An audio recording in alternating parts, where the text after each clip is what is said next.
That's a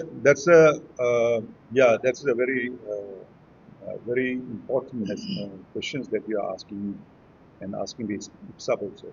You are seeing the IFSAP silence, but IFSAP is not silent at all because it's a festival of Nyishi, and he is a Nyishi, and he is an elected representative from the Dayun constituency, right? So uh, he represents the people of Dayun, but he is attacking the people of Nishis and the festival of Nishi. There is there are two three issues which are very critical about it. So the approach of the IFSAP is a sum of all the indigenous religious followers of the entire state.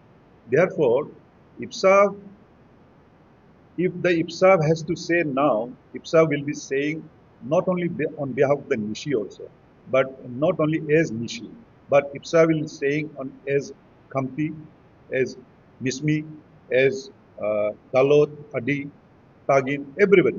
Therefore, we have we are in the uh, we are now talking with our community-based indigenous faith organizations, and IPSA will be moving in a very strong direction, and it will be a wholesome movement.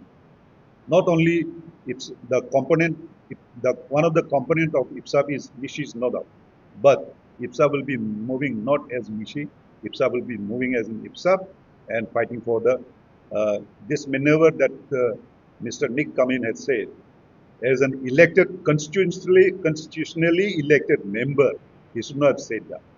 That's an issue which we will be taking in a few days of time.